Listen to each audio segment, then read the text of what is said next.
Everyone. For those of you I haven't met, I'm Stephen Armstrong, the president and co-founder of Maple Business Council. And together with Robert Kelle, who's our host this morning with our group online, I want to welcome you to our Southern California hybrid fall reception. So we have a group on our Remo virtual conference platform that have been networking as we have concurrently. And now we're all going to be together for the presentation segment of today. Really excited to be here back at the California Market Center. Rob and I have worked with Brookfield Properties over the years to kind of tell this story because it's a great example of Canadian investment in Southern California. Brookfield's put in, I think, approximately $200 million to redevelop this campus. And we're in the conference center, which is brand new. I think we're one of the first groups to be part of this space. And we're excited for what this building and what this vision represents in terms of bringing more focus and energy to the fashion district in Los Angeles and to a historically important sector like fashion for California. And so the intersection of Canada and Southern California and Los Angeles is an important one. And it's one that I think we'll hear more about as we go forward. So we're great to be here. And I also really appreciate our guests who are online today. I think one of the strengths of a growing Maple network of chapters, and we'll be talking more about our chapter network in a few minutes, is the ability to meet people between chapters through our online events. And increasingly, we're hosting these now as hybrid programs as we are today. I'd like to acknowledge our distinguished guests from the Canadian Consulate General in Los Angeles. Always great to see our friends, and bienvenue avec chaleur. Also would like to recognize that, as the Canadian government does so well, is that we're meeting here today on the traditional, ancestral, and unceded territory of the Gabrielino and Tongva peoples, who are the original curators of this land. And so we want to respect that heritage as we come together for this program. So in terms of the program today, hopefully you had some good conversations online and here in person. Rob and I are going to give you an update on Maple since our last quarterly meeting, what's been happening. We have some exciting news to share and many new members to welcome. And then we'll be turning it over to the province of Ontario for an update from Chelsea Peet, who's the Consul and Senior Economic Officer in the western part of the United States. And then our friends at Avison Young, a corporate member of Maple, we'll be talking about the real estate landscape here in Los Angeles and Southern California. I think something that touches all of us as we kind of relate to work and home and our work-home life balance. At 10 o'clock when we wrap up, we're going to offer you an optional tour of the California Market Center. And I've taken this tour a couple times now, and it keeps getting better because there's so much new developments here. So we'll have a half-hour tour with Brookfield to see some of the highlights. And apologies to our online friends that you won't be able to see that, but we'll be doing some storytelling about the property further through our communications. So as mentioned, we have a group about the size as well this morning on our Remo platform. This is a virtual conference platform that we discovered actually at a tech event in Orange County a couple of years ago. And what we like about it is that we can come together at virtual tables and have conversations that are really meaningful, and you're not an anonymous attendee at a program. And you can add your own branding to the space as well, and we'll be taking that further. And there's actually, virtual booths representing our speakers and some of our chapters as well. And today we have members, guests, and partners attending from across Canada, the United States.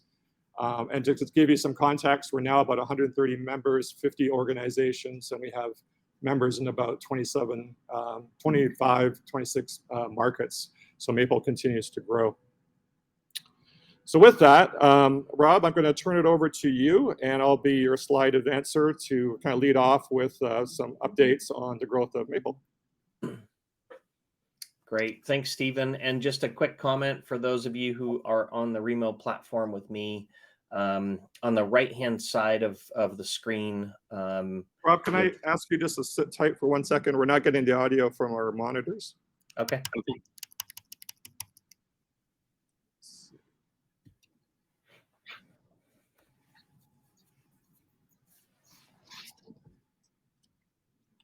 If you can speak loudly, I'm not sure we're going to... Okay. Can you hear me there at all? Or? Okay, great. I'm not sure what happened. A little gremlin. Okay. Yep. No worries. Yeah, I just wanted to repeat that, if you're with me on the Remo platform, to the right of the presentation slides, you'll see near the top, you'll see options to go into the chat, where you can feel free to chat with others on the platform, as well as myself. And there's also a Q&A section. So if you wouldn't mind posting in the Q&A, even during the presentations from our speakers, and we'll try and relay those questions to the room. So trying to do our best here to include the online group as well. So good. So, our mission at Maple is really to promote bilateral economic ties between Canada and the US. And we felt that it was really important to be working in both directions. We look forward to helping companies who are interested in Canada, as well as companies who are interested in the US markets and so forth. And so we have been, since the beginning, cross-sector, and sort of enterprise to down to startups. So we've been agnostic in terms of that network, because we felt like it gives us an opportunity to get out of our traditional swim lanes and have conversations sort of across a network who just has the broad interest of economic ties between our two countries. For the most part, we've been doing networking events in Southern California, and by fellow Maple chapters that we'll talk about as we go forward a little bit. And then we've developed storytelling platforms. And what's been interesting about sort of COVID coming up over the last few years is that it's allowed us to amplify those storytelling platforms for our members, and we think that that's been really exciting and something that we'll continue to do as we move forward, even though we're going to get back to more in-person events. We've got partner organizations in Canada and the US, as well as a number of individual and organization members that we'll talk more about. So we're at our 7th anniversary. As I mentioned, we launched in 2015. I think I mentioned it in a table earlier. We launched in 2015, and our first event was at the IP law firm of Kenobi Martins, who have been a charter member of Maple Business Council, and also a supporter of the expat community here in Southern California. We now have over 50 organizations supporting Maple, and over 25. We have over 125 members within those organizations in 27 markets. So we thank you all for your participation over the last 7 years.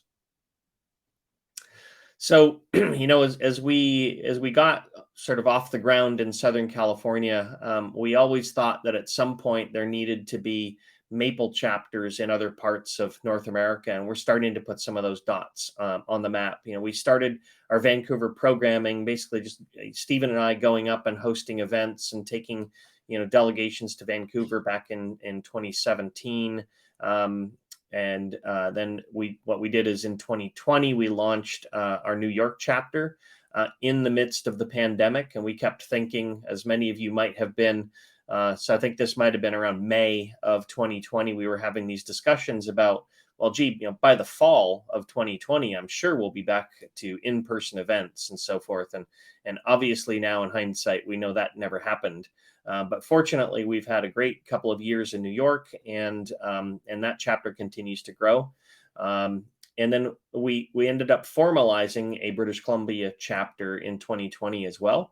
And just last week, we launched Maple Ontario as well. So we have more coming soon. So as mentioned, Maple New York launched back in 2020. It's now 2 years on. And what's important to us as we launch new chapters is finding people who just really exemplify what we're trying to do in terms of promoting that bilateral trade and other economic ties. So John Costanza was the former CEO of Purelator International.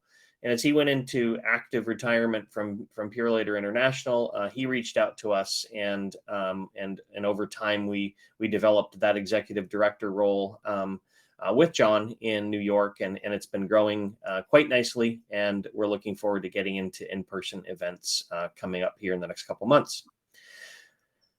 Jason C. Runs our chapter in British Columbia.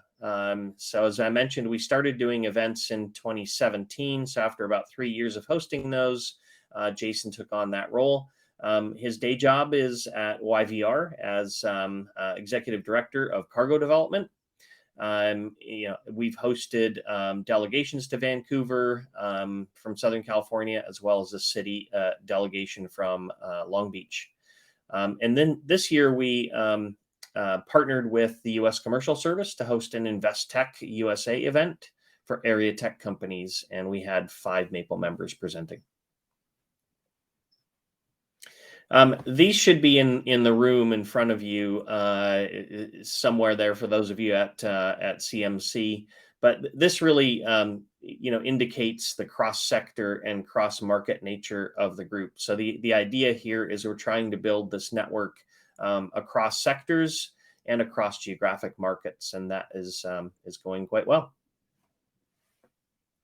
Some of our new corporate members in 2022. So Stream Realty Advisors is a large commercial real estate organization. They do about $5.5 billion a year in transactions. And the executive that represents the organization within Maple is a longtime Southern California resident from Canada. Roland DGA is a large format printing company based in Southern California, but has been doing business in Canada for about 25 years. And we look to do what we can to help Roland continue to grow its business in Canada. EcoRaster is a manufacturer based in Ontario, and they have they manufacture a German engineered and patented permeable paving solution. So it's basically like a plastic grid that gets filled with different types of materials depending on the commercial need. And it's used in large construction sites, things that are temporary or more permanent, things like horse tracks and that sort of thing. So we're thrilled to have them with us. And then new organizations that have joined as well include Invest Alberta, so attracting investment into Alberta, and then Export Development Canada. So again, we love to have these great partnerships helping promote our mission. Executive members in 2022 as well. So these are individuals who work at organizations that have a need for those cross-border connections. Marco Mavila, SVP at Bank of the West, which was acquired by Bank of Montreal, BMO. So we'll start to see the BMO logo in Southern California, which is interesting. Mike Stope, the founder director of Pacer Air Freight in Mississauga, Ontario. And then Sipand Samzadeh, CEO of Sustainable Technology Solutions, has joined as an executive member as well. And then we also have a tier of young professionals, and Kristen Rose Pike, founder and CEO of Northern Rose Spirits in New York, also joined us recently. So we're looking forward to her participation. Great. Thank you very much, Rob. Yeah. So as mentioned, we opened up an Ontario chapter officially last week in Toronto, which we're really excited about, with our first woman executive director, Bernadine Pereira, who runs Pereira Wealth Advisory of Raymond James. And her clients are on both sides of the border. And she is certified as a financial planner in both countries and been a member of Maple since 2017. Really excited to have Bernadine's leadership to help grow our community. We've had members in Ontario and in the GTA, the Greater Toronto Area, for almost since the beginning of Maple, but we didn't have a way to kind of bring people together like we're doing today on a regular basis. So we have Bernadine based in Toronto to do that, and she's the past president of the State Planning Council of Toronto. She just ended her term a couple of months ago, and she's very active in the LGBTQ plus community as well. She did some great work around the Pride Parade and other Pride-related activities in Toronto. So I'm really excited to have her leadership. And here's a couple of pictures from our event on Thursday. We had a full house. We had over 80 people register for our program. We were at the Business Development Bank of Canada's new offices in downtown Toronto. This is Paula Cruikshank, who heads BBC in Ontario, and she was one of our speakers. Actually shared some great research on key trends that are impacting Canadian entrepreneurs' future, which she's given us permission to share more broadly. And in addition, we have Bill Clages. Bill, where are you? Hi, Bill. So Bill works for QA Consultants, a Toronto-based software testing quality engineering company. And there was a great fireside chat between their chief revenue officer and the founder of the company, who's originally from Europe, emigrated to Canada, started the business. It's now the largest of its kind in North America, Alex Rodoff. And so they talked about how software is running the world these days and the implications around quality engineering and testing. So a nice diverse set of topics. And of course, Bernadine welcomed everyone. We finally figured out how the government has flags that actually look really great. Haven't got them here yet, but it's pretty simple. It's a little plastic piece. So man, that was a good $12 investment per flag. So watch for that at our next event here. And there's our team together, and beautiful CN Tower in Toronto. Notice all the construction too. Can't get over how many cranes are still in the sky in Toronto. It's unbelievable. So I like to talk about our mission from the standpoint of setting the table for meaningful conversations between executives across sectors, across the border. And in addition to events like today, which I think are exclamation marks for our community, we do a lot of work to promote storytelling throughout the year. And we built a couple of platforms that are turnkey to do this kind of work for our members. And one of which is our Maple Conversations video series. And we talk with our members about their markets and their sectors, and they share their insights. And we take that information, we put it into a crisp 2-minute video, goes out on social media. So everybody has time for that amount of content. And hopefully it's a thought starter, an icebreaker for people to get to know about their expertise. We've done over 60 episodes since we started this a few years ago. And just this year, I had the pleasure of talking with Mike Coates, who's the co-CEO of the EcoRaster business that Rob was talking about, based in Listowel, Ontario. Paul Tessie heads Purelator International in the US. Brian Bernknopf is Managing Director of QA Consultants. We talked about the importance of software testing and emerging technologies. Marie-Ève Jean, who is the Vice President of Exports for Investissement Quebec International. We had a great chat also with her colleague, Daniel Silverman, and many others. But it's a great way for stories to be told and insights to be shared. We did a specific series on managing intellectual property in July with Knobe Martins, the firm that Rob was mentioning, specific to how do you work with your IP law firm the right way in good times when you're scaling your business and you need to protect your innovations, but also in tough times when you might be facing litigation, either as a plaintiff or a defendant. And how do you make sure that you manage that process with your counsel? Harnik Shukla is originally from Scarborough, Ontario. Marco Zaretic from Hamilton. Marco is actually on our board of directors. Both shared really interesting perspectives on that from the perspectives of being partners at Knobe Martins. The other turnkey platform that we've built is Momentum, which is our monthly e-publication that features 2 articles or interviews each month with members and partners talking again about their work and their perspectives on markets and sectors. And as part of our ramp up for our Ontario chapter, I had the pleasure with Bernadine of visiting Consul General Susan Crystal at the US Consulate General in Toronto in June. And she graciously accepted our request to do an interview together, which we published last month in our Momentum publication. And she shares some personal reflections about being an American living in Ontario, what she loves about Toronto, as well as the economic relevance between Ontario and the US.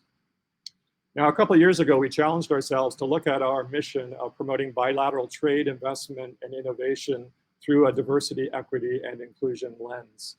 And one of the ways we're doing this, leverage our platforms to give voices to partners who are doing important work promoting diversity and greater equity for businesses as they're growing. And just this year, we gave an opportunity for Ivy Eric, founder of Brand LA, who I know has worked with the consulate, whose agency here is focused on helping minority-owned businesses connect their message with their audiences. And she talked about the importance of establishing your purpose as an individual, as well as for your organization. Paola in the middle is in Vancouver, and she's the founder of Latincouver. And her organization brings together all the diverse Latin communities that are thriving in British Columbia. And she hosts all sorts of cultural events as well as business programming as well.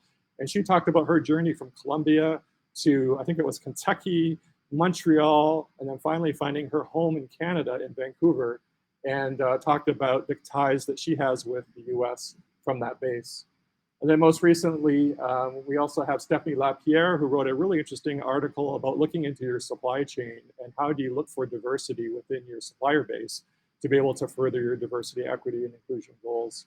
And Stephanie was a keynote speaker at the World Trade Center, or the World Trade Week celebration in Los Angeles in June. I think, Terry, you might have helped make that connection. So thank you very much. We enjoyed speaking with her afterwards, and she agreed to tell her story through our publication as well. So that's one of the ways that we're looking to consider diversity through this work. Now, all this content is now available on a brand new website that we launched in May called Maple Council Insights, which is meant to be a living library of content from our members and partners. And it's organized by interviews, videos, articles, by sector as well. We launched the site with over 100 pieces of content. So it's actually a pretty substantial reference base, and it's open to everyone to be able to utilize, and it gives kind of a long tail value for our members' content to be accessible over the long term. So that is kind of the update on Maple, and I have the pleasure now of welcoming our first speaker. Nice to see you, Chelsea. Thank you for go. I'm going to briefly share a little bit of background about Chelsea, who's been a good friend of Maple and a member for many years. So Chelsea is the Consul and Senior Economic Officer leading the Ontario, Canada Trade and Investment Office in San Francisco. She's co-located with the Canadian Consulate, and her office supports Ontario companies seeking to connect with new partners and buyers, and supports US companies considering expansion opportunities into Canada. Her region covers California, Arizona, Nevada, and Hawaii. She came to this role from Ontario's Ministry of Intergovernmental Affairs Cabinet Office, where as the Senior Manager for International Operations, she led a team in the strategic planning and delivery of Premier-led international missions, as well as broader international engagement efforts in Ontario. She also previously served as the Senior Manager as well as the Policy Manager of the Program Policy and Design Unit at Ontario's Ministry of Training, Colleges and Universities. That must have been a very long business card. Chelsea has extensive policy and operations experience and a broad background in international relations, including spending time with the Canadian Embassy in Washington, where she reported on trade issues and supported diplomatic outreach. She holds a Master of Arts degree from the University of British Columbia in Vancouver, as well as an Honors Bachelor of Arts from McMaster University in Hamilton, Ontario, with a focus on international relations and comparative politics public policy. Please join me in welcoming Chelsea.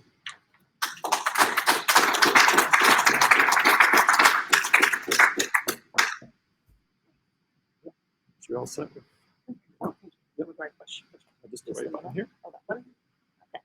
Good. Do you mind if I just shift this over slightly?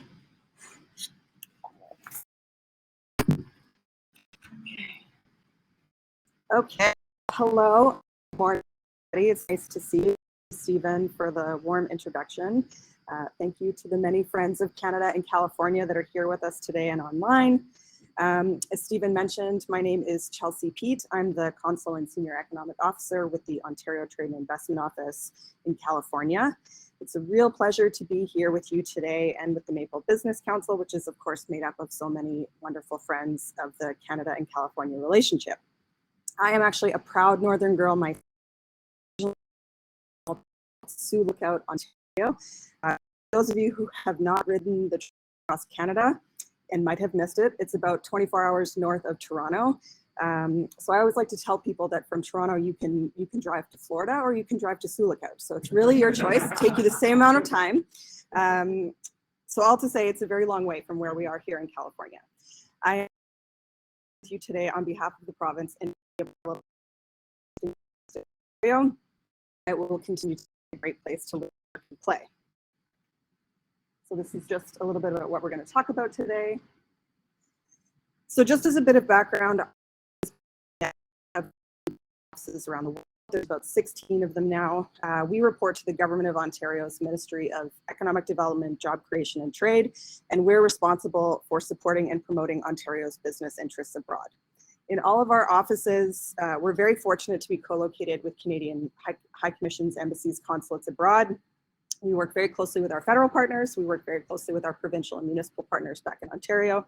And we're really here to be an on-the-ground resource for companies, institutions, and government partners that are looking to grow ties between Ontario and our respective area of jurisdiction.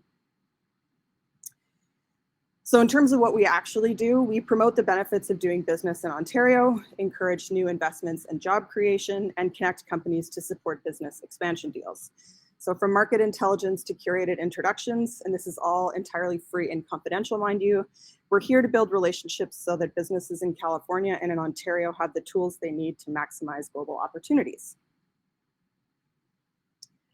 Among the markets that Ontario is active in, it'll come as no surprise that the United States is a top priority. The United States is, of course, Ontario's largest trade partner. Our province is the #1 export destination for 19 US states and the #2 export destination for another 9 US states. Nearly 9 million American jobs depend on Canada-US trade and investment, and nearly 1 in 5 jobs in Ontario depend on trade. So we are incredibly important partners and markets to each other. For our team in particular, the relationship between Ontario and California is incredibly important, and the synergy and opportunities could not be greater.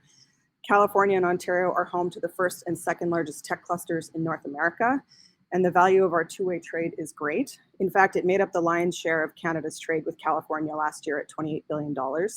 It's Ontario's second largest export market in the US after Michigan, and it's a large source of our imports as well. We at the Ontario Trade and Investment Office see this connectedness every day. There are a number of Ontario companies that are doing business in California and vice versa. In fact, as it relates to California in particular, there are more than 130 business establishments in California that are headquartered in Ontario, and those businesses employ more than 18,000 people. There's also more investment from Ontario into Southern California than from any other Canadian province. We have homegrown Canadian tech companies like BlackBerry and Shopify that are employing people here in California. We have dual headquartered companies like Fair, which is a tech company that supports the retail industry, that have big operations in both Waterloo and San Francisco. And we're regularly seeing more and more California-based companies that are opening offices in Ontario. Netflix, Google, Meta, Cloudflare, just to name a few. These investments are, of course, a huge testament to the ecosystem in both Ontario and in California, and are a great demonstration of the depth of the linkages between our two jurisdictions. And speaking of important partners, I would be remiss if I didn't take a moment just to acknowledge that the people participating in today's session and with Maple more broadly are, of course, playing such an important role in what we with the Ontario office here in California are working to do every day. Our network of Ontario offices is really here because of people and relationships. So, whether you and your families work in business or in government, you've been critical to the work that we're doing to bring even closer ties between Ontario and California. We really want to continue to build on this relationship, and we're truly fortunate to have a solid foundation in place because of efforts like the organizations like Maple, who are here and have fostered those connections and continue to work hard to build these ties. And as Stephen mentioned, just like last week, Maple launched a new chapter in Ontario, which sounded like it had great turnout.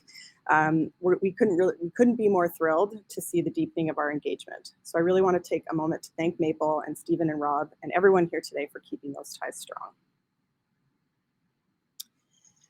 This is an incredibly important time for strong networks and robust relationships. In Ontario, across Canada, and in the US and around the world, we continue to witness ongoing uncertainty with no real historical precedent for the unique circumstances facing the global economy. COVID-19, new variants, they all challenge the global community in ways that are unprecedented in modern times. Global supply chains, first disrupted by the pandemic, remain stressed, further exacerbated by ongoing political events. And over the summer, inflation hit levels not seen in almost 4 decades. Wherever you are, families, workers, businesses, communities around the world are continuing to face personal and financial hardship. This is definitely a time for the global community to come together, and that has always been the Ontario way. Our province is built on international trade, so welcoming and working collaboratively with people around the world is really in our DNA. As global economies are, continuing to reopen and rebuild, Ontario is ideally positioned to continue to be a safe haven for growth, stability, and prudent governments in North America. And we've seen some positive developments over the last number of months and even brighter days on the horizon. And we're really delighted that California's business community continues to share this with us. I know I am speaking to a crowd of folks with a passion for Canada-US relations, so some of what I'm about to share will probably be redundant, but for those of you who might be a little less familiar, Ontario is located in the heart of North America, and we like to say that it's the economic engine of Canada. At 39% of the country's population and GDP, we're home to one of the largest subnational economies in North America. In fact, with over 14 million people, if Ontario were a US state, we'd rank as the 5th largest by population. Geographically, Ontario is larger than France and Spain combined. It's actually more than double the size of California. Ontario is big, and there are a lot of big things happening there. In the 20th century, Ontario's economy was built on the strength of traditional industries, natural resources, mining, manufacturing, farming, and food production. Those mainstay sectors continue to play an important role in the province, even as they retool to compete in the digital age. But what's special about Ontario is that it's a place where the new economy has really emerged in full force. From IT and financial services to automotive and environmental technologies and life sciences, Ontario is innovating across multiple industries. It's where financial services are broadening into fintech and revolutionizing the way we invest. It's where AI is leading to safer, cleaner, connected transportation, and where research is leading to a world where we can cure and prevent deadly diseases. And speaking of deadly diseases, it's worth mentioning that from a pandemic standpoint, while COVID of course remains with us today, Ontario's in a good position in that it has the tools to manage the virus and live with current variants in the long term without returning to lockdowns. That's because our province has one of the highest COVID-19 vaccination rates in the world, with booster doses now available for adults and also making vaccines available for our littles too. At-home antiviral medications are helping keep thousands of people healthier and out of hospitals. Free rapid antigen tests continue to be provided directly to Ontarians, and Ontario has also deployed a myriad of infrastructure upgrades to improve the safety of spaces like schools and hospitals and retirement homes. It's incredible how quickly the world's scientific community has developed breakthroughs and have protected people's health. At the same time, breakthroughs are helping people provide a level of stability that will be critical as we continue to support ongoing recovery.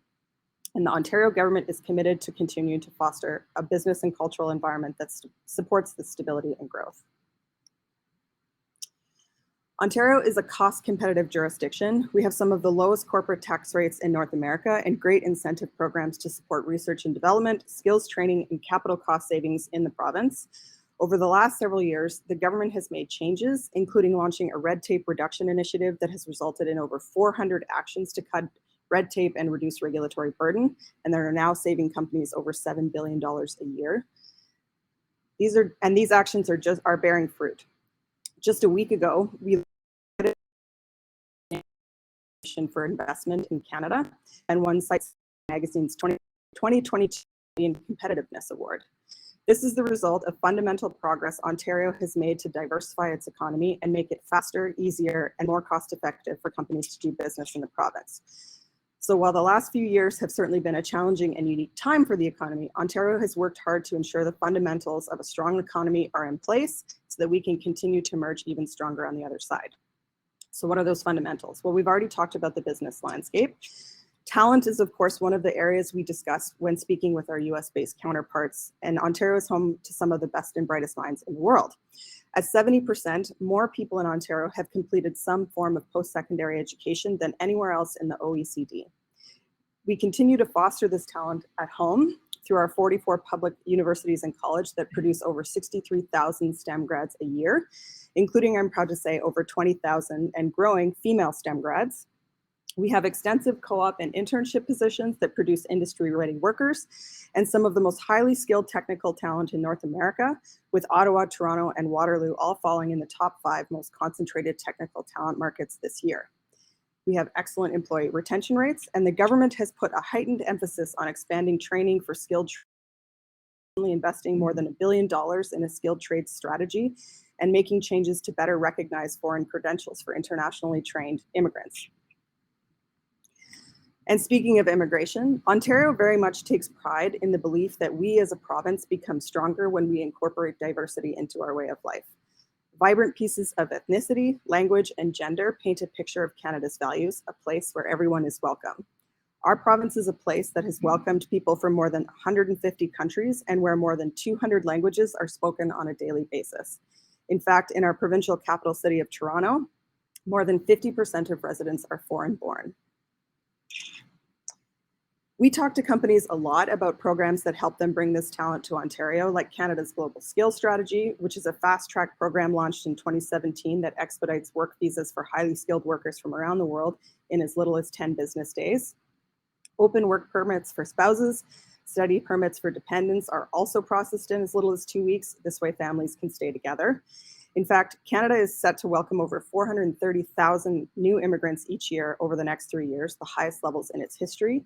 So for anyone who has thought about moving to Ontario or Canada in the past, now is a great time to explore it.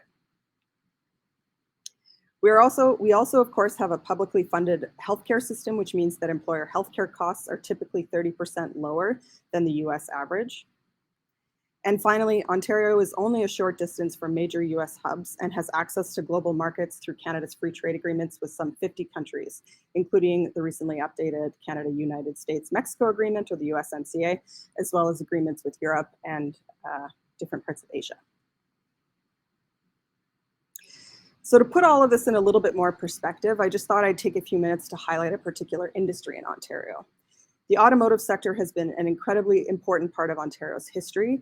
Our province has been building a unique ecosystem of world-leading vehicle assemblers, parts manufacturers, and research centers for more than 100 years. We're the second largest producer of vehicles in North America. We're the only subnational jurisdiction globally that's home to 5 OEMs.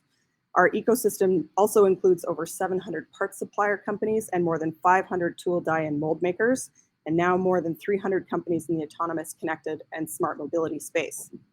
The government has been very committed to maintaining Ontario's leadership position in this space and has introduced a number of critical initiatives to foster further growth. Some we've talked about, like ensuring the business landscape is competitive, inclusive, and welcoming. Other more targeted measures include providing key incentive programs to nurture growth. For example, we have the Ontario Vehicle Innovation Network, or OVIN as we like to call it because we're government, which is a $56 million fund to support R&D and commercialization. OVIN includes 7 regional technology demonstration zones across the province, which are all focused on the development, testing, prototyping, validation, and commercialization of automotive technologies. The province has also released a critical minerals strategy, which is a 5-year blueprint to better connect mines and minerals in Northern Ontario with the manufacturing might in the South, including Ontario's growing EV and battery manufacturing capability, and also phasing out coal power. Ontario became the first jurisdiction in North America to completely phase out coal-fired power in 2013 and is increasingly moving to cleaner sources of energy.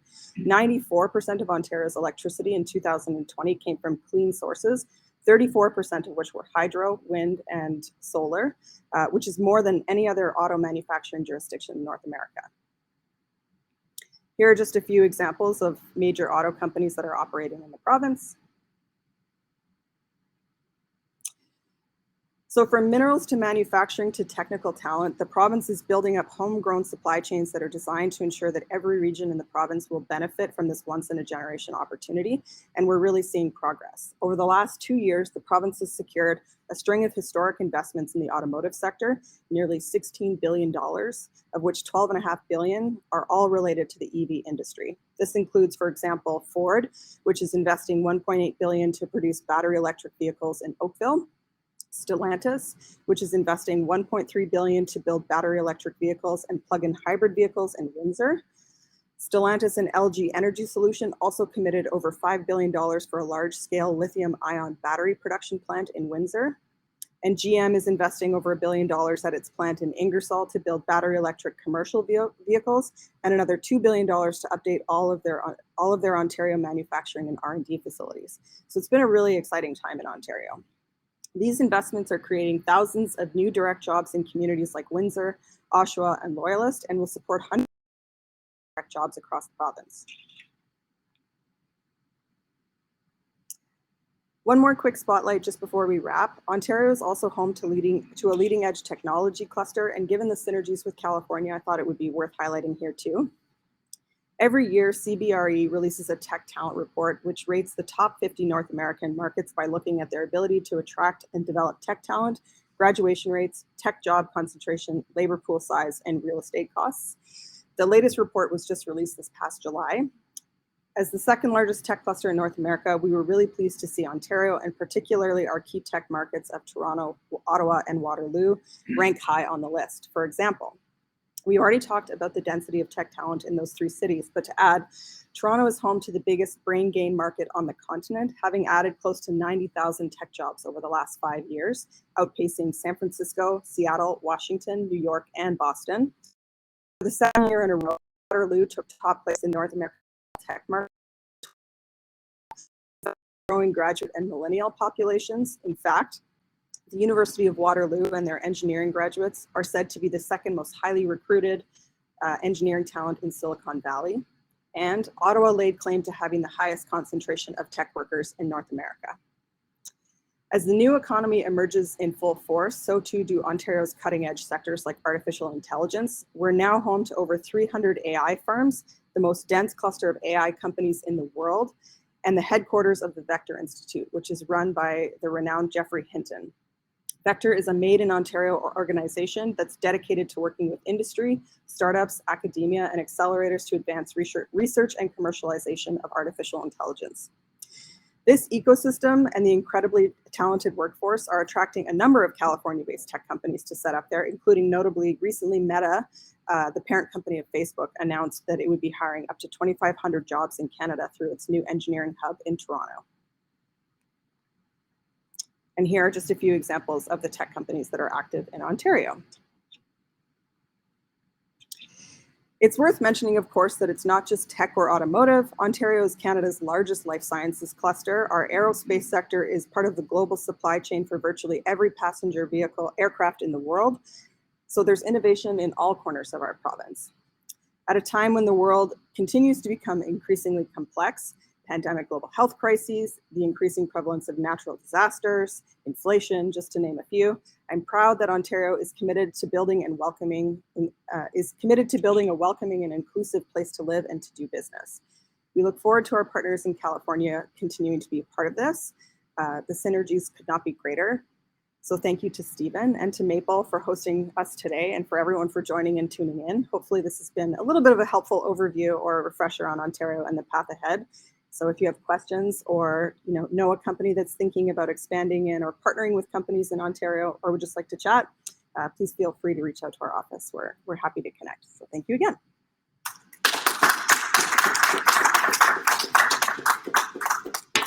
So what do you hear from companies that have moved up to Ontario? Do you very often get feedback from them after they've made the move, and have there been certain things that jump out at them as pleasant surprises, or things that are really exciting for them, having increased their presence in the province?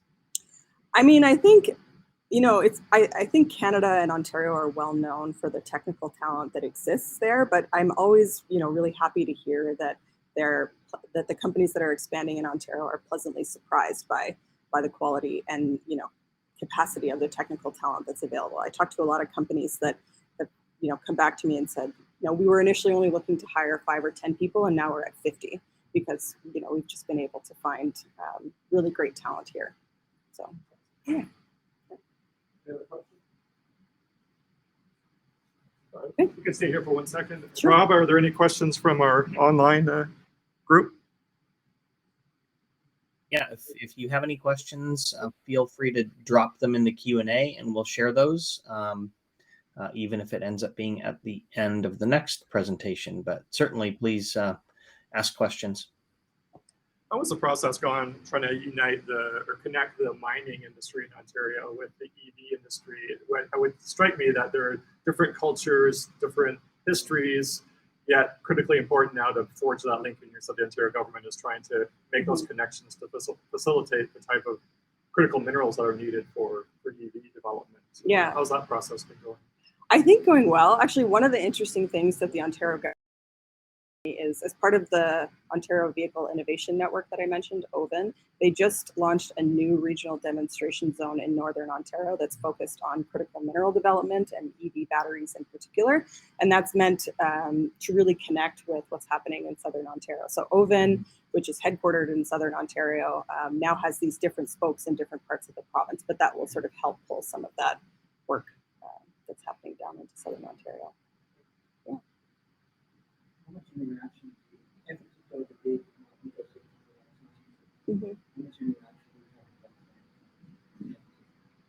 I have a colleague, her name is Marisa Gopal. She's our senior commercial officer. She covers the life sciences industry for our team in Northern California, but I would say a fair bit. We have, as I mentioned, yeah. Well, and I would say a lot of the work that we do in life sciences is more trade focused. So a lot of Ontario companies that are interested in sort of making connections, particularly with venture capital in Northern California. That's where a lot of the relationships that we have lie. But a fair bit, we do a lot in that sector. Yeah. Thank you very much, Chelsea. Yeah, thank you.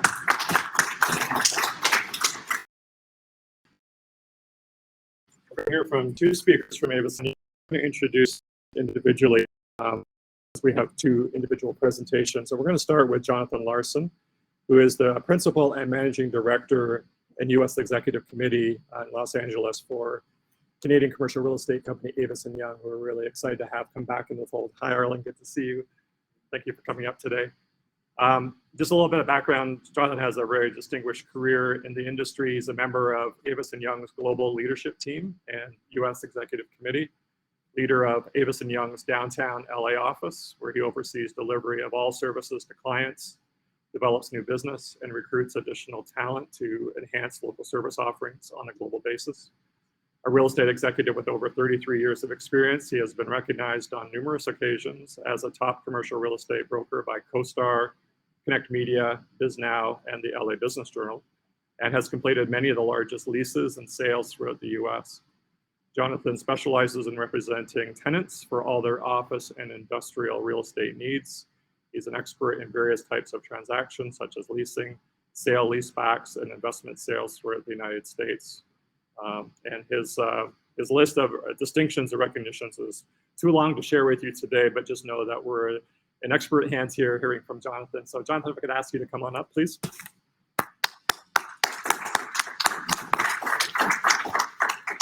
And your presentation should be all queued up here. Right here. Yep, all set. And we do have an audience online, so okay. To the extent that you and the green light will be their view of you. Okay. Great. Chelsea, that was a great presentation. I think I've been up to Ontario, moved there now. But I grew up in Washington, hours from Vancouver. My mother was from London.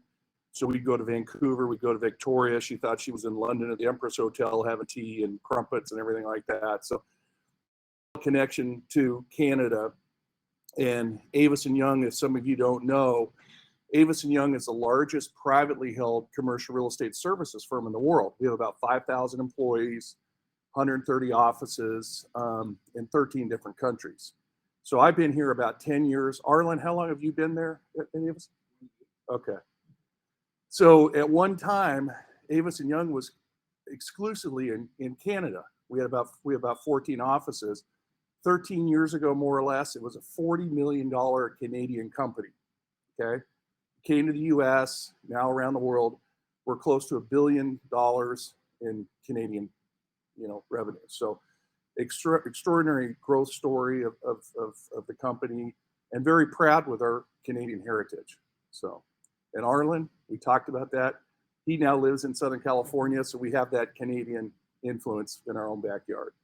So I'm going to talk a little bit about two things. I'm going to talk about the Los Angeles office market and industrial market. My partner Chris Malling is going to talk about the retail market, and then if there's questions, we can discuss it.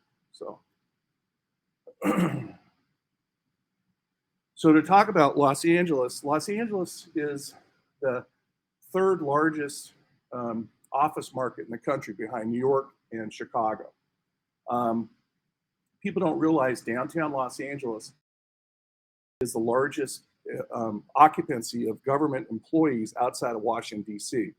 So when you look at Los Angeles, you think of downtown Los Angeles, it's really law firms, the fire, insurance, financial, real estate, law firms.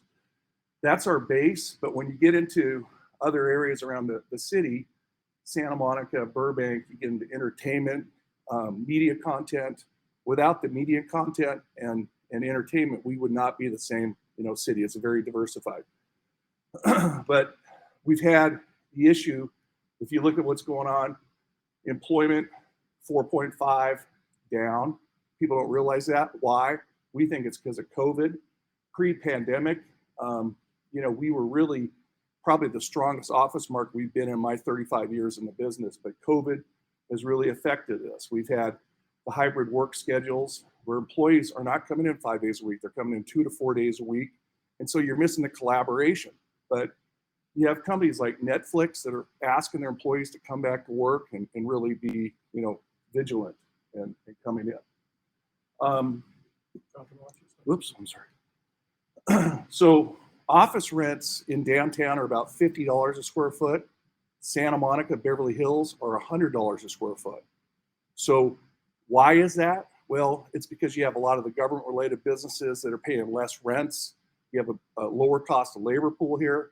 But then on the west side, you have the entertainment, you have the law firms, the high-end, entertainment law firms.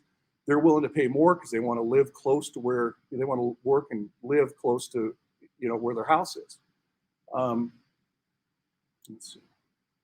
Okay, so let's talk about Class A buildings. U.S. Bank Tower, did everybody know where U.S. Bank Tower is? Last year, it sold for $300 a square foot. Santa Monica had a building sell with Universal Music for $1,500 a square foot. So, it's really a tale of different cities. You have the west side downtown could be the GTA, the Greater Toronto area. It could be Mississauga versus downtown, but flipped, right? Mississauga would be downtown. Downtown Toronto would be the west side.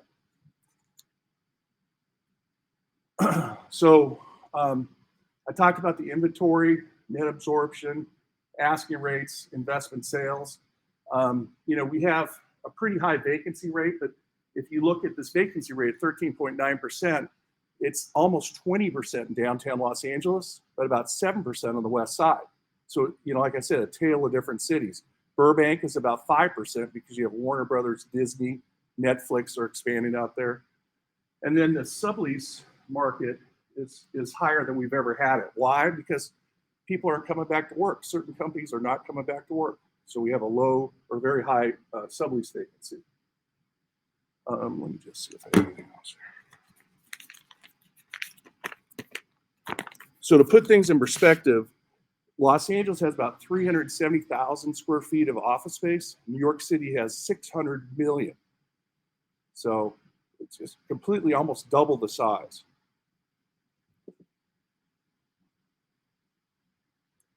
So let's go to the industrial market. What saved Los Angeles during COVID was the industrial market. We have had what we call the Amazon effect, right? Amazon took every warehouse that was available from 100,000 to 1 million square feet. Why? Because they needed product here from China. They didn't want to have their customers be without product. So they leased everything. We have a vacancy rate right now that's below 1.7%. So you look at the office market, downtown 20%, 13.9% for the whole Los Angeles area. The vacancy rates are extremely low for industrial. To put things in perspective, we sold a building to Goodman Properties out of Australia in Inglewood, empty industrial building for $400 a square foot, empty in Inglewood. U.S. Bank Tower, 85% leased, sold for $300 a square foot. So crazy.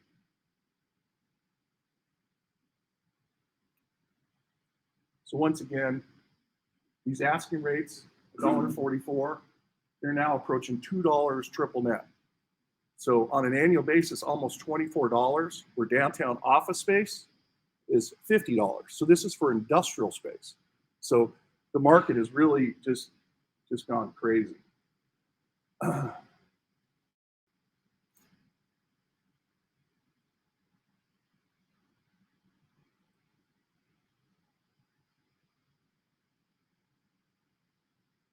Chris, anybody have any questions?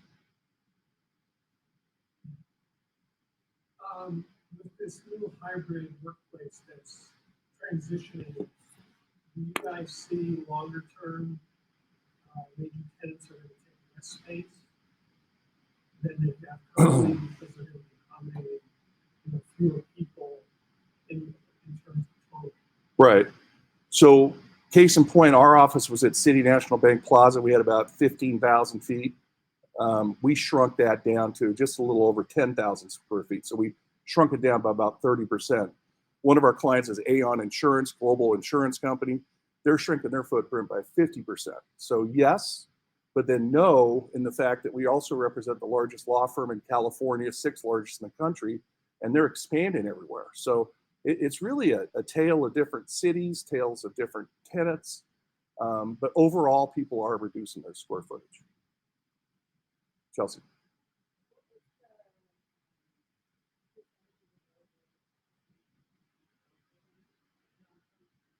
Yeah, it was probably just around 16%. So, yeah. And, we also have had tenants,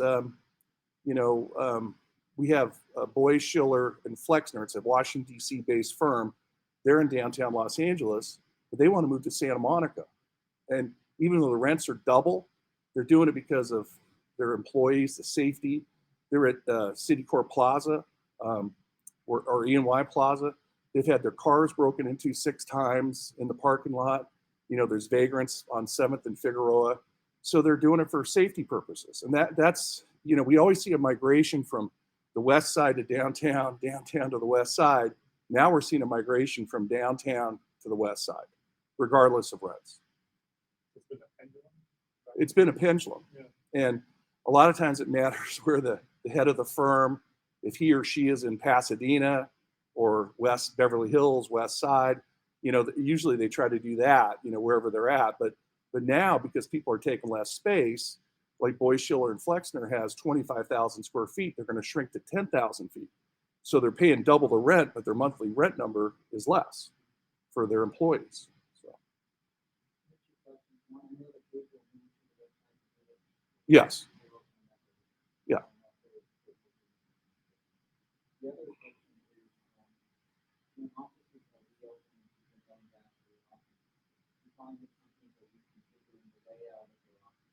That's a great question. In fact, our office, so our office, thank goodness we did the space planning during COVID, right? So I used to have, and Chris would have, and Arlen would have, the 200, 300 square foot office with a round table, 4 chairs. Your team could come in and meet with you. Now I have a 150 square foot office, and I was on the window line. Now I'm interior with glass. Our staff is on the window line because we're encouraging them to come in with the great views and all that kind of stuff. We're on the 44th floor. But we're seeing a lot more reconfiguration where the senior leaders are interior. They're not on the window line. They're giving the staff the premier spots. And we're more spread out. That's the most expensive building in Los Angeles. That's over $100 a square foot. Very limited, about 2%. Yeah, the 100 Wilshire building is right on Ocean Boulevard. It looks at the ocean. It's the most tremendous views you have in Los Angeles, but it's the most expensive building in Los Angeles. I'm interested about the industrial market. That's quite striking.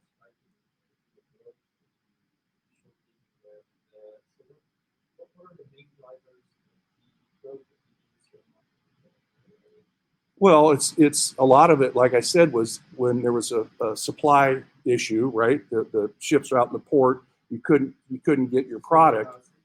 People needed a warehouse product, and so they were taking double, triple, quadruple the amount of space they needed because they didn't want to run out of product for their customers.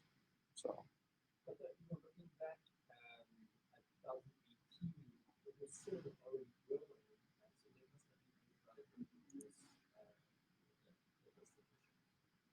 I mean, really the port of Los Angeles, port of Long Beach, has really been a driver, but it's always the largest industrial market in the country. It's over 1 billion square feet if you include the Inland Empire.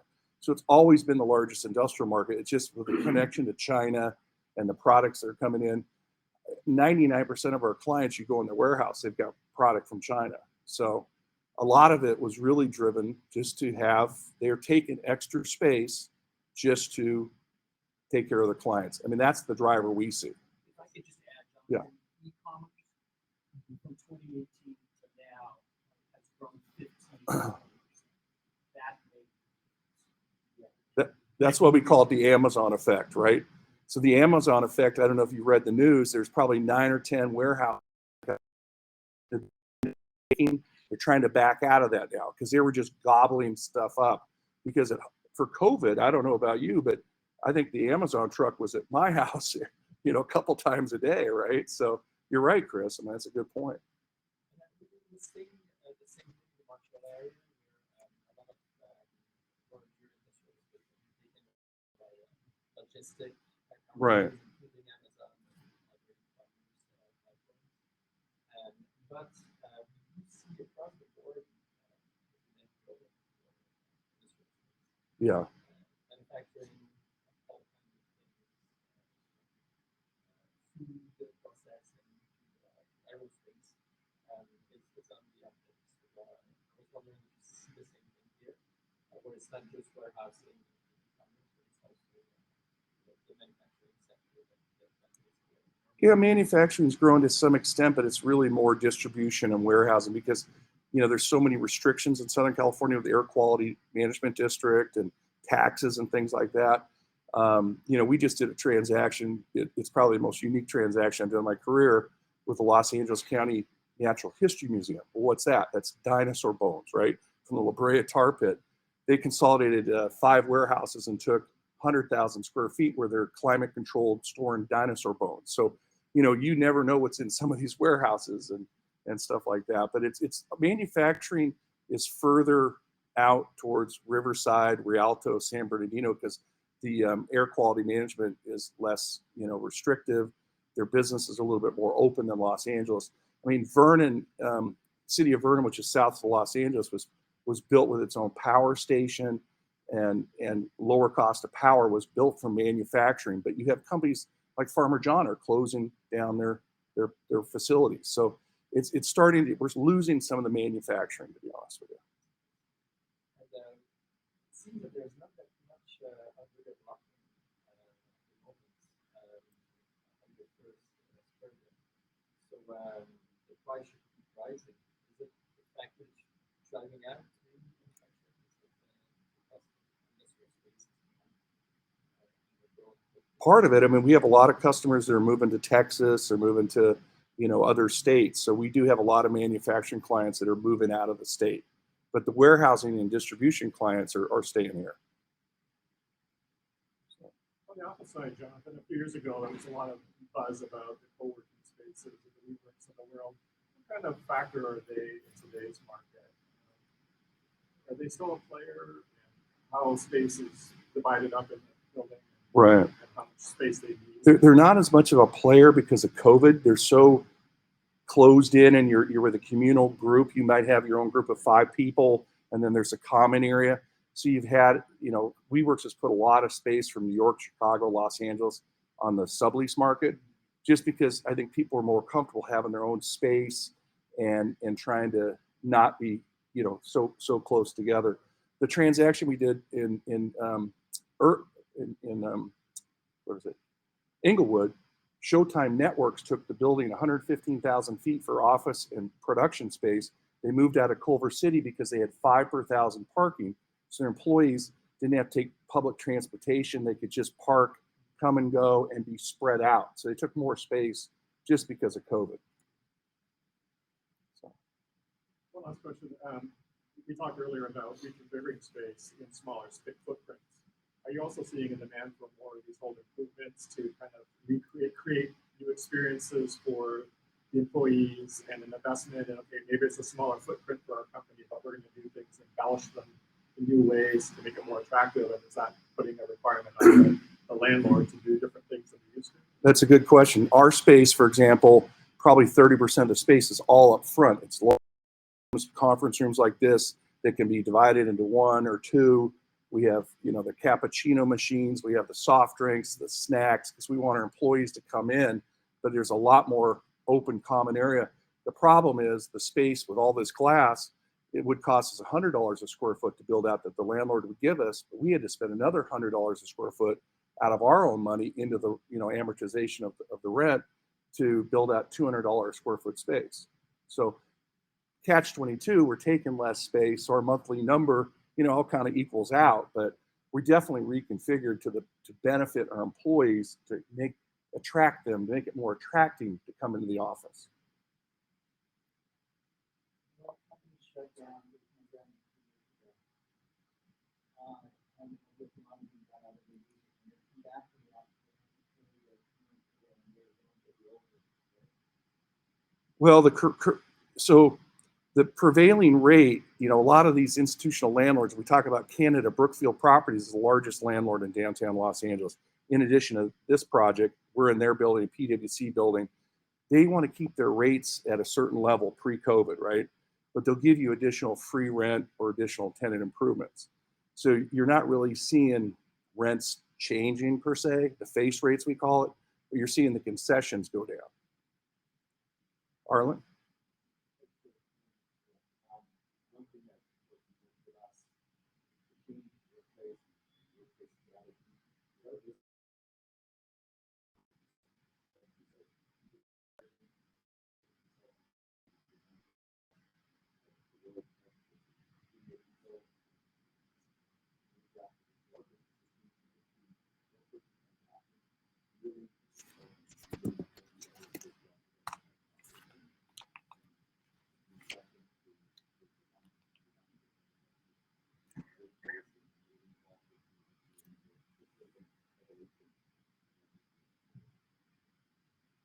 Did you have a question? Jonathan, one question I had was, has SoFi had an impact on Inglewood in terms of the value of properties going up and desirability of organizations that consider moving there than previously? I mean, really, it's, you know, ESPN, kind of the production related to sports is there.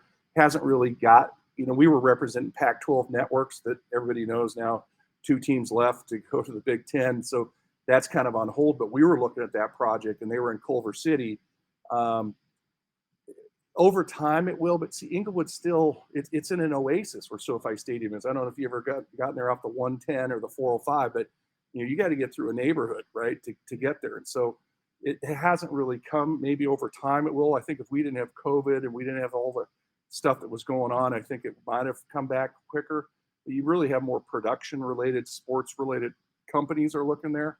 I think over time it probably will, but you know, we were 10 steps ahead before COVID in Southern California in office and industrial. We've come 10 steps backwards, and it's going to take us, you know, 5-10 years to get back there. It's too bad, and that project timing is off a little bit. Thank you. You're welcome.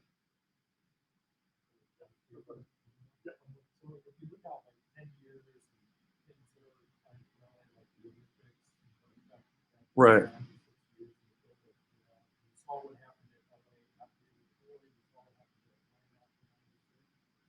Has there been any predictions on what impact that this next one is?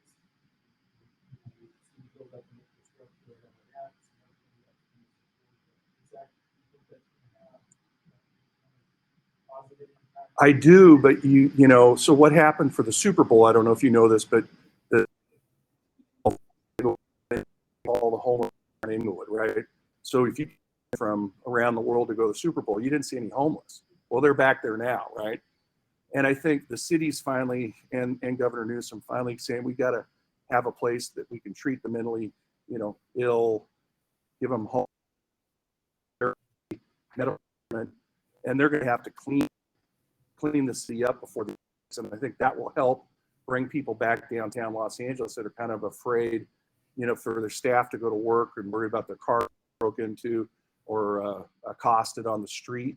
You know, I don't know if you walk down Figueroa, but sometimes you'll see people on motorcycles doing wheelies, 3 or 4 of them going the wrong way up Figueroa, scooters, and they're hitting someone and taking their purse. I mean, you know, it's just we have to have safety. We have to have law and order, before I think that can really benefit. And I think back to the Olympics, I think that's going to be a driver, because the city's not going to want to look, like Rio de Janeiro did back in the Olympics, which was not a very safe Olympic venue. And, we're a first-class city. We're not a third world city. And I think there will be some benefits, just like there were back in '84. It cleaned up the city, in a different way, but it definitely was a catalyst and attracted companies here that we saw a major wave of companies coming in at the time from Japan and China. And I think it'll happen again.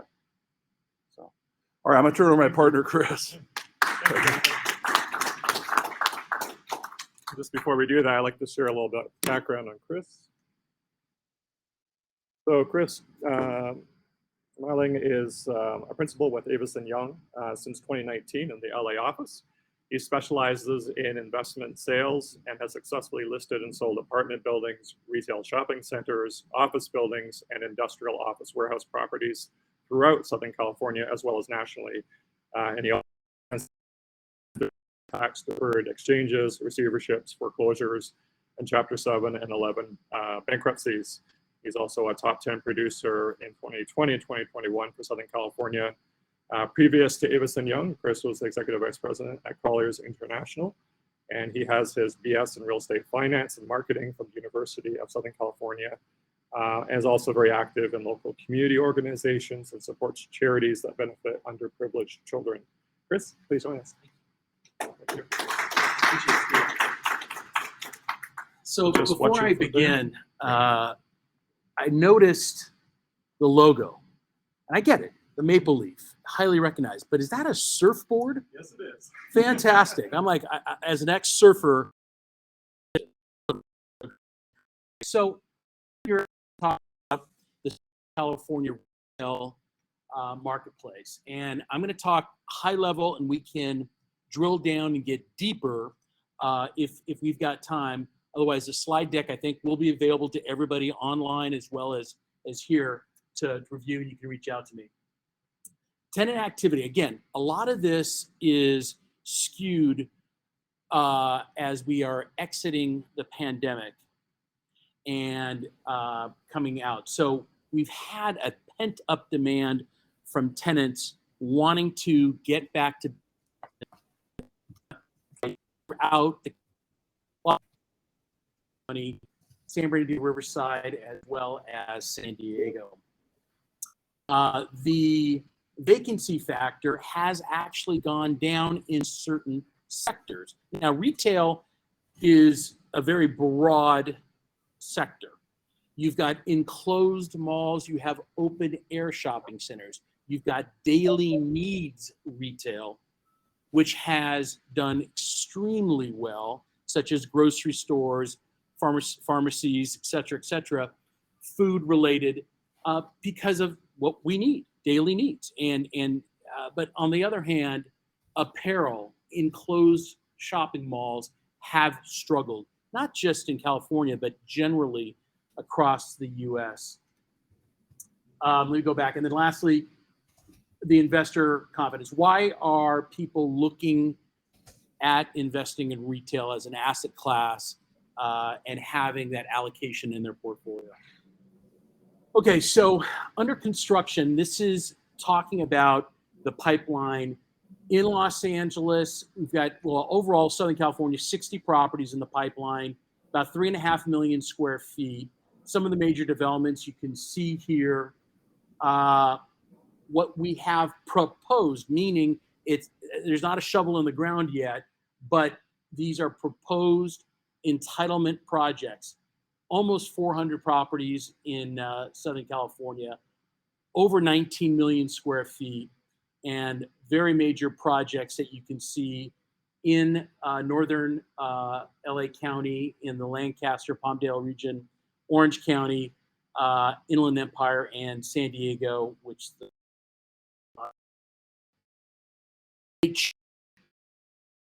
on the current economic environment we have. That is through Q2. As you know, CPI had a very unfavorable result yesterday. absolutely was a sell-off mode.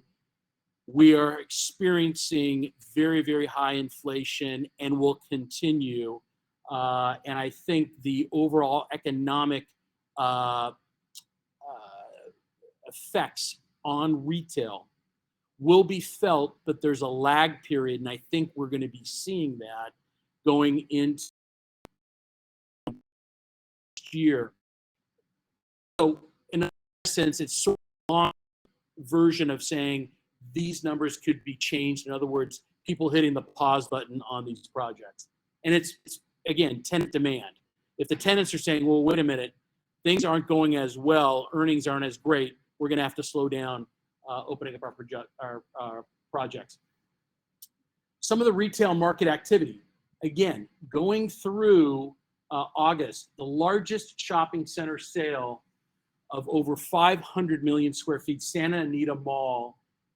It was a Westfield project that they sold to an individual investment company. Off the charts. It's a great center, $365 a square foot. You're starting to see certain enclosed malls have an open air component and have more entertainment related. That's what's driving that retail. And in infill supply constraint markets, it does very, very well. Other enclosed malls and other locations are struggling. But you can see here, there's some other open air malls that have transacted.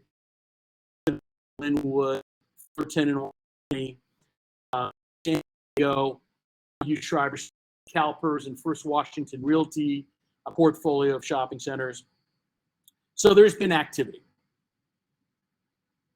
Again, looking at inventory, net absorption, we're down based on through Q2 22. A lot of it related to the pandemic. We've got a lot of vacancy. Now, what happens in retail, which is unique in shopping centers, is you have co-tenancy agreements. Now, what, for those of you who are not familiar with that, your large box users, Bed Bath & Beyond, TJ Maxx, Home Depot, et cetera, these large power centers, if one of those tenants vacates the property or files BK, there are co-tenancy clauses in other tenants' leases that say, hey, landlord, if you don't fill that space within a year, our rent goes to 50%. Oh, and by the way, if you don't fill that for another 6 months, we're out of here. We go to percentage rent, and we have the right to terminate. So it becomes a domino effect where you have distress. Bed Bath & Beyond, I throw them out because they are on life support right now. They're shutting down another 150, I think, stores. They've had leadership issues.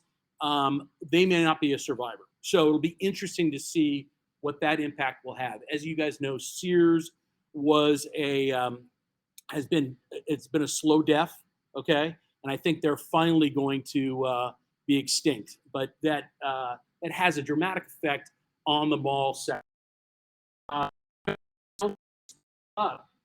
In the last 2 years, because retail has had in very attractive yields, and institutions and individuals needed that allocation in their portfolio, so they gravitated towards retail versus office versus the high price of industrial and the high price of multifamily. Again, just some retail activity here on the leasing side. A lot of it is not very, very large, in the 50 to 30,000 square foot range. The recent buyer activity, Montebello Town Center sold for $91.5 million in April. You've got Colorado Boulevard, Rockwood Capital sold a site there, and going all the way through here are notable. Los Angeles Avenue, Koreatown, and then in the valley, the Warner Hills Warner Center property. Orange County Marketplace, you have, again, a positive net absorption. A lot of it has to do with inventory ability and constraints. So it's a very strong market, still well balanced, very desirable. They saw an uptick, but now we're starting to see sale prices start coming down. Again, certain transactions here. Most notable one is the Fullerton big shopping center selling to World Premier Investment, $102 million. Inland Empire. So this is, both San Bernardino, Riverside County. We had positive net absorption. Again, a lot of it had to do with the backfill. You're seeing rents uptick, and we're exiting out of the pandemic, and we're seeing price levels go up from where they were in Q4 of just about $110 a square foot up to $219. So dramatic growth in. Again, some projects here. San Diego, positive net absorption. Again, same storyline based on inventory. So they absorbed existing inventory that came available. Vacancy went down. Rents went up, but they actually came down, are starting to level back up again under $2 a square foot. We saw a spike in sales up to about $650 a square foot. Now it's actually dropping down to about $365 on the investment side. And again, some notable leasing, some buyer activity. You have some institutions, for example, just again, repositioning the portfolio. It's not necessarily getting out of the sector, just repositioning. That's it for me. If you have any questions, I'm here to address them. And if there's anything for those of you online, please reach out to me. You've got my information there. Yes.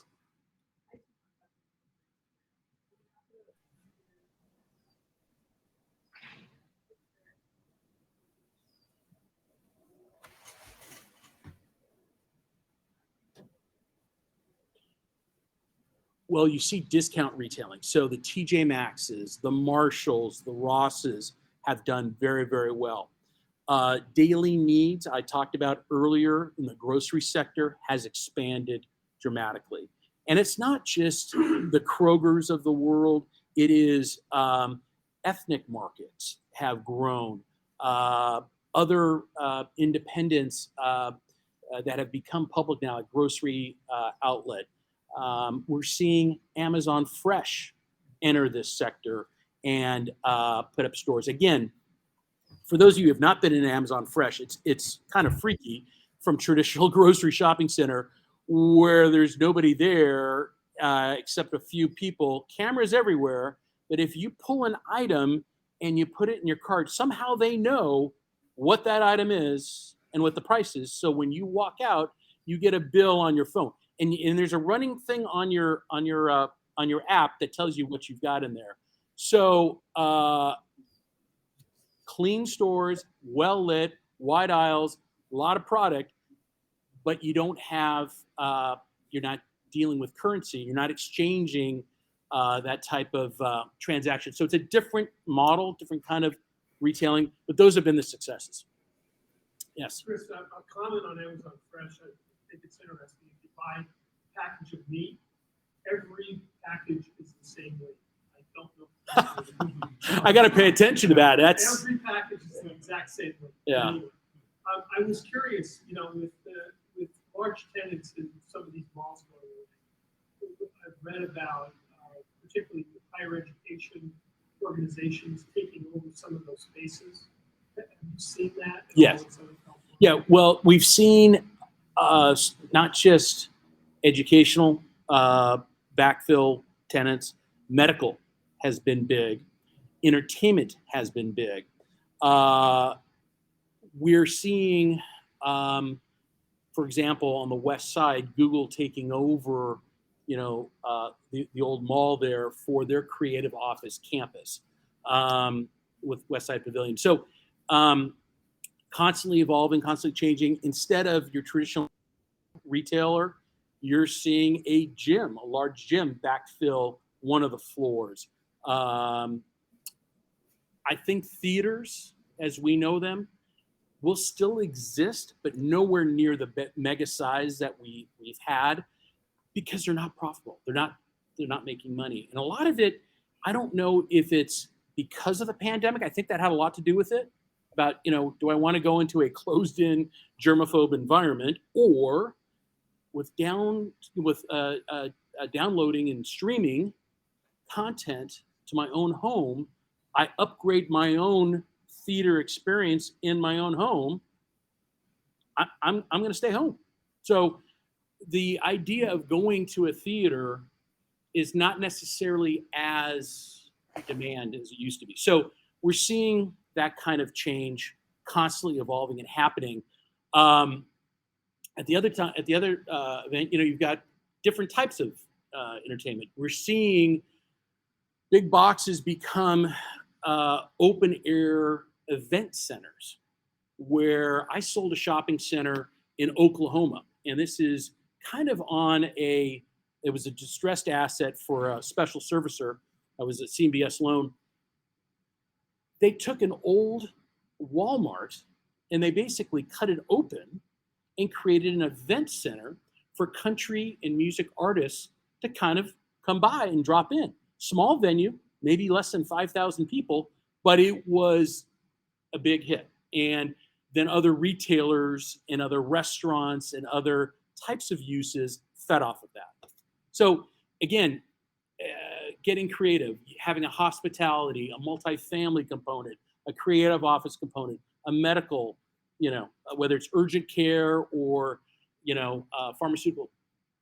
Those are some of the tenants that are backfilling. Looking at new construction here in California, how big of a challenge is In LA, it's huge. I'll give you an example. So I'm working with developers on a couple of projects that they are at least 18 to 24 months delayed because of what I call pandemic stress.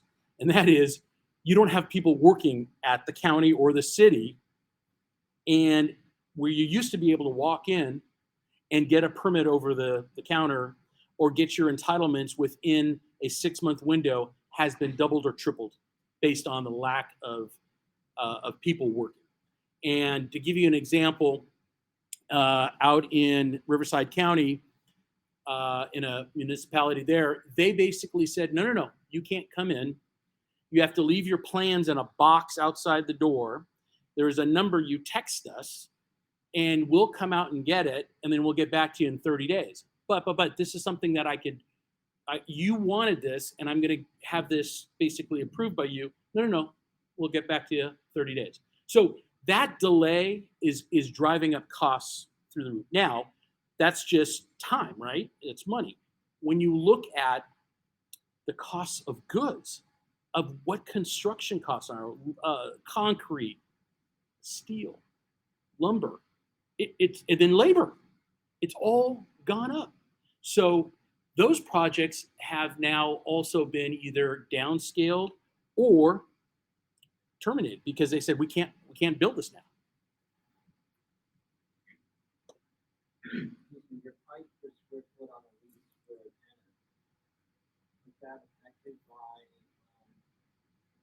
maybe talk about what determines the price that you set to lease that? Sure. And I know that tenants they look at how much revenue they're getting per square foot and whatever they're shopping.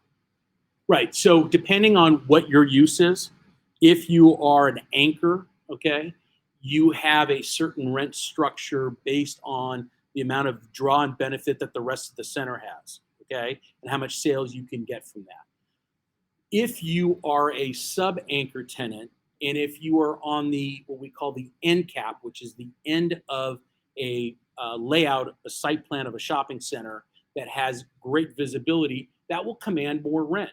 If you are an out parcel to a shopping center at the front entrance, and let's say you're a Chick-fil-A, more rent because it's a huge economic driver. So many cars are going by you. Chances are they're going to do their shopping, but they're either going to hit you on the way out or they're going to hit you on the way in. Correct. Correct. We need to wrap it up here. You got it. Chris, that was fabulous. Jonathan, thank you very much. Thank you. Thank you for having me.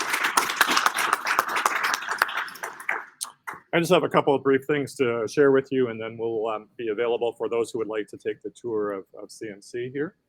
So what's next? We have our next program in Vancouver. This will be a hybrid program, so we can all participate wherever we are. It's going to be at Air Canada's Operations Center at YVR.